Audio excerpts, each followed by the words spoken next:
If alpha beta are the roots of equation, then alpha minus beta is equals to, देखिए alpha minus beta जो होता है उसका directly हमारे पास formula मौजूद होता है under root alpha plus beta का whole square minus four alpha beta. और आप जानते हैं कि इसका जो सम ऑफ रूट होता है वो माइनस बी ओवर ए होता है और product of root C over A होता है। यहाँ हो गया माइनस बी अपॉन ए का whole square minus four C upon B square minus का four B square upon four C upon A और यहाँ हो जाएगा ए स्क्वायर। एलसीएम निकाल लें, ए स्क्वायर एलसीएम आएगा। ऊपर हो गया B square minus four A C, जब आप रूट से बाहर निकालेंगे तो under root B square minus four A C divided by A. Option C is the correct answer. If the radius of the circle is 2 centimetre, parameter of triangle बताते हैं क्या होगा। भाई देखें, अगर ये दो है तो ये भी दो होगा, ठीक है, और ये भी सारे रेडियस हैं, ठीक है। इसका मतलब ये हुआ कि ये जो टोटल लंबाई आपको नजर आ रही है, ठीक है, ये आपके पास क्या बन जाएगी बेसिकली, यहाँ से यहाँ तक तो रेडियस है ना, ओ से लेके ए तक रेडियस है जिसकी वैल्यू वो बता रहा है 2 सेंटीमीटर है, तो ये पूरा हो जाएगा 4 सेंटीमीटर, ठीक है। तो आपको बोला पैरामीटर बता दें, तो ये 4 सेंटीमीटर है, ये दो है, ये भी दो है, ठीक है। तो ये हमारे पास यहाँ से इस तरीके से हम कर लेते हैं इसको कि ये तो हमने देख लिया भाई। अब यहाँ पे हम क्या करते हैं कि एक परपेंडिकुलर ले लेते हैं इस तरह से, ये 90 डिग्री बन गया और हमें ये मालूम है कि ये रेडियस 2 है, तो ये भी 2 होगा और ये भी 2 होगा, ठीक है। तो हाइपोटेनियस निकाल लेते हैं। Hypotenuse is equal to under root two square plus two square हो जाएगा, तो ये हो जाएगा आपके पास 2 अंडर रूट 2, ठीक है। तो अब ये हमें ये बता रहा है भाई हाइपोटेनियस आपका आ गया 2 अंडर रूट 2, तो ये 2 अंडर रूट 2 होगा, तो ये भी 2 अंडर रूट 2 होगा और ये टोटल हो जाएगा 4। तो 4 plus 2 under root 2 plus 2 under root, तो 4 plus 4 under root 2, option C is the correct answer. Find the volume of the parallelepiped whose edges are. Parallelepiped के वॉल्यूम का फॉर्मूला सीधा सीधा होता है, पहले लाइन में पहला वेक्टर, दूसरी लाइन में दूसरा वेक्टर, तीसरी लाइन में तीसरा वेक्टर। तो अगर आप 2 से एक्सपेंड करेंगे तो 2 वाली रॉ 2 वाला कॉलम छोड़ेंगे तो 4 माइनस 1 हो जाएगा। फिर 3 वाली रॉ 3 वाला कॉलम छोड़ेंगे 2 माइनस माइनस 3 हो जाएगा। देन 4 वाली रॉ 4 वाला कॉलम, तो -1 -6 हो जाएगा। 3 2 6 हो गया, प्लस का 3 और 5 और -7, 5 या 15, 15 और 6 21, 21 में से 28 निकाल दें, वैल्यू आ गई -7। Option is the correct answer. If the line passes through 5,3 and parallel to Y axis, भाई सबसे आसान काम ये है, पॉइंट दिया हुआ है ऑप्शन में डाल के चेक कर लें, ठीक है। अगर मैं मिसाल के तौर पर एक्स की वैल्यू 5 डालता हूँ, अच्छा line parallel to Y axis, इसका मतलब ये हुआ कि ये लाइन यू बनी, और ये लाइन यू बनने का मतलब यह है कि इसका जो कांस्टेंट होगा वो एक्स के बराबर होगा, यानी कि X is equals to constant हो जाएगा, और एक्स का कांस्टेंट 5 है। Option A is the correct answer, क्योंकि ऑप्शन टाई कर जाएंगे अगर मैं ऑप्शन पुट करूंगा।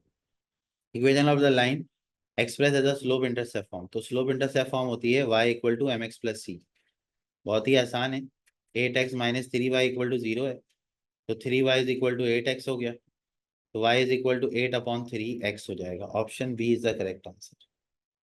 विच of the following is the geometric series, check कर लें किसमें मतलब टेबल मल्टीप्लाई होता जा रहा है। अगर आप यहाँ देखें तो 3 1 3, 3 3 9, 9 3 27, तो ये ऑप्शन ए जो है वो इसका करेक्ट आंसर हो जाएगा।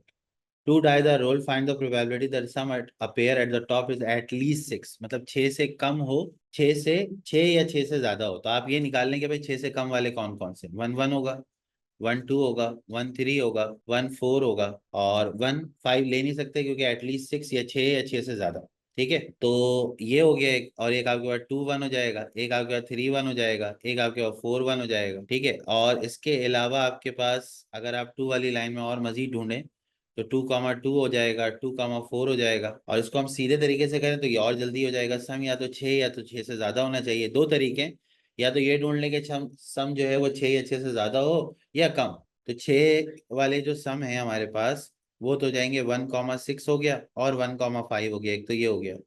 2 वाली लाइन में देखेंगे तो 2,4 हो गया, 2,5 हो गया, 2,6 हो गया, यहाँ पे 3 3 हो गया, 3 4 हो गया, 3 5 हो गया, 3 6 तरह यहाँ पर 4 2 हो गया, 4 3 हो गया, 4 4 हो गया, 4 5 हो गया और 4 6 हो गया। जरा 5 वाली लाइन अगर आप देखें तो ये पूरी ही चली जाएगी और 6 वाली लाइन भी पूरी चली जाएगी। तो 6 और 6 12, 14 16 17 18 19 20 21 22 23 24 25 26, 26/36, क्योंकि दो आई को रोल करने पर टोटल आउटकम 36 बनता है। 13/18, option C is the correct answer. In how many ways can a cricket 11 be chosen from 16 players if captain and wicket keeper are already selected, मतलब विकेट कीपर और कैप्टन जो है वो already selected है, और आपने क्या करना है भाई, हॉकी 11 की टीम बनानी है। आपके पास टोटल 11 लोगों की टीम बनती है, और टोटल 16 लोग हैं आपके पास, तो 16 में से दो पहले ही आपने हटा दिए, और कैप्टन और वो दोनों सिलेक्टेड हैं, तो 14 से 9 हो जाएगा। Option B is the correct answer. Find the point of intersection of the line x plus Y is equal to 2 और 2x plus 3y is equal to 5। एक काम करते हैं, इसमें सीधा सीधा ऑप्शन डाल के देख लेते हैं। अगर पहला ऑप्शन हम यहाँ डालेंगे तो ये सेटिस्फाई नहीं करेगा क्योंकि ये 0 बना देगा, दूसरा डालेंगे तो भी नहीं करेगा क्योंकि ये 3 बना देगा, तीसरे को अगर हम करें 1 + 1 2, और यहाँ पे करते हैं 2 1 ज़ा 2 3 1 ज़ा 3, तो ये दोनों बराबर आ रहे हैं। Option C is the correct answer. A is, A कौन सा मैट्रिक्स है आपने ये बताना है। और ऑप्शन आपके पास क्या क्या दिए हैं भाई, ऑप्शन आपके पास ये दिए हैं कि सिंगुलर है, या फिर आपके पास जो है वो, तो ए जो मैट्रिक्स है उसमें लिखा हुआ है 1 4 1 1 2 3 और 3 12 और 3। तो अगर मैं इस रॉ से 3 को कॉमन निकाल लूँ तो 1 4 1 1 2 3 1 4 1 हो जाएगा। इसका मतलब दो रॉ सेम होने का मतलब डिटर्मिनेंट 0 है, तो इसका मतलब हो गया हमारे पास, इसका मतलब हमारे पास हो गया सिंगुलर मैट्रिक्स है, और सिंगुलर मैट्रिक्स का मतलब option A is the correct answer.